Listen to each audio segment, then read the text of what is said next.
قرآن وہ کتاب ہے جو در سے انقلاب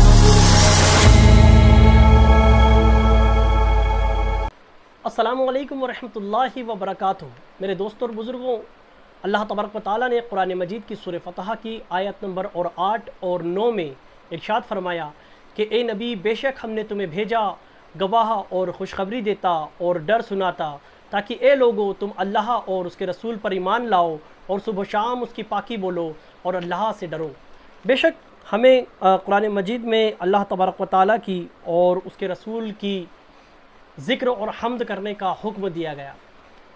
اور ایک جگہ قرآن مجید میں اور اللہ تبارک و تعالیٰ ارشاد فرماتا ہے، سورہ توبہ کی آیت نمبر 24 میں اللہ تبارک و تعالیٰ ارشاد فرماتا ہے کہ اے نبی تم فرما دو کہ اے لوگو، اگر تمہیں تمہارے ماں باپ، تمہارے بیٹے، تمہارے بھائی، تمہاری بیویاں، تمہارا کنبہ اور تمہاری کمائی کے مال اور وہ سوداگری جس کے نقصان کا تمہیں اندیشہ ہے اور تمہارے پسند کے مکان، ان میں سے کوئی چیز بھی اگر تم کو اللہ اور اس کے رسول اور اس کی راہ میں کوشش کرنے سے زیادہ محبوب ہے تو انتظار رکھو یہاں تک کہ اللہ اپنا عذاب اتارے، اور اللہ بے حکموں کو راہ نہیں دیتا۔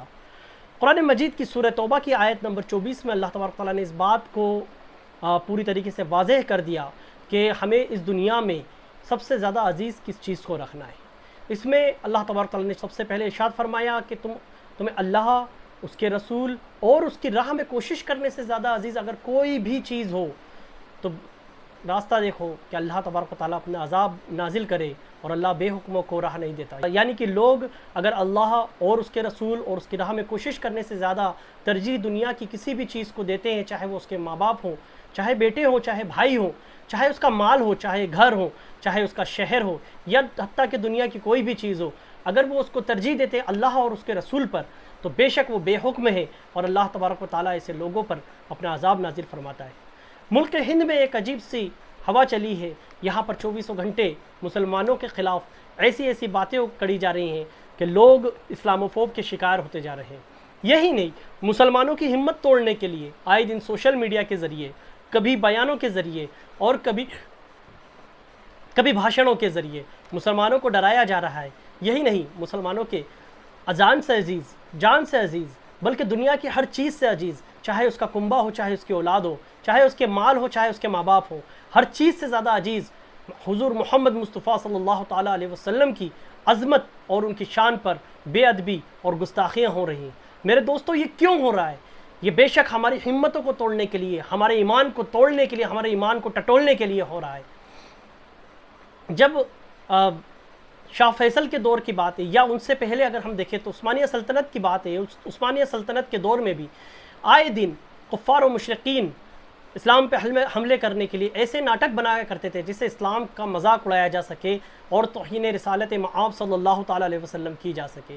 لیکن مسلمانوں کا جو غیور مسلمان ہیں، ان کا ایمان اس چیز کو گوارا نہیں دیتا تھا، اور وہ اس کا دندان شکن جواب دیتے تھے۔ کئی بار نوجوان قانون اپنے ہاتھ میں لے لیتے تھے اور کچھ غلط قدم بھی اٹھا لیا کرتے تھے۔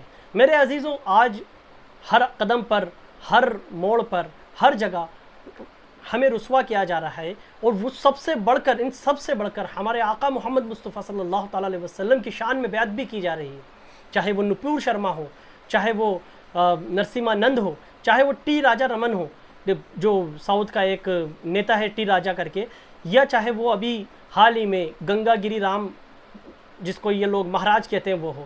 یہ اپنی غلیظ زبانوں سے اور اپنے غلیظ منہ سے ہمارے نبی کی شان میں گستاخیاں بکتے ہیں، جبکہ حقیقت یہ ہے کہ اگر یہ اپنے مذہب کو ٹٹولے، اپنے مذہب کو کھو دیں تو اس میں اس قدر گندگی نکلے گی جس کی بدبو سے خود ان کی ناکیں سڑ جائیں گی۔ میرے عزیزوں، پڑھو اور آج اسلام کے لیے آواز اٹھاؤ۔ اس آواز کو اٹھانا بہت ضروری ہے، یہ ہمارے ایمان کا جذبہ ہے کہ ہمارے نبی علیہ السلام کی عظمت پر انگلی اٹھیے۔ میرے آقا علیہ السلام کی شان میں گستاخی کرنے والوں کو میں یہ کہنا چاہتا ہوں کہ لوگوں، جتنی تم نے دیر اپنی زبانیں گندی کرنے میں لگائی ہے میرے آقا علیہ السلام کی شان میں بکواس کرنے میں، اتنی اگر تم تھوڑی سی تحقیق کر کے اپنے مذہب کو پڑھ لیتے تو تم خود اس سے دور ہو جاتے۔ دیکھو، میں آپ کے سامنے ایک چھوٹی سی ویڈیو لایا ہوں جس میں خود ان کے ایک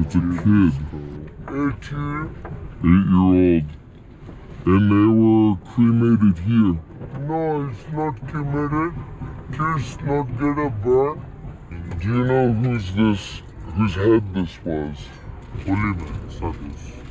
Did you know him personally? Yes. He knows. You knew him personally. I know. How'd he die? How he die? He natural die. He Natural. become old. Yes. Do you have any ashes? Of course, you see front of you. Are these the human Yes, this is human human. ashes? And that's something like you put over your skin. Of course, you see here front of your eyes. Yeah, he's got human ashes on him. We eat human body as well. How does human taste? Like salt. Whenever you eat a human, are they already dead or are they alive? No, death. Dead. How do you find like a dead human? There are many bodies they cannot get burned. Yeah. So they put in river after couple of hours. Body came up. Do you eat it raw or do you cook it? No, we don't cook. We eat raw. Oh. And when we cook, it's a blessing for everyone.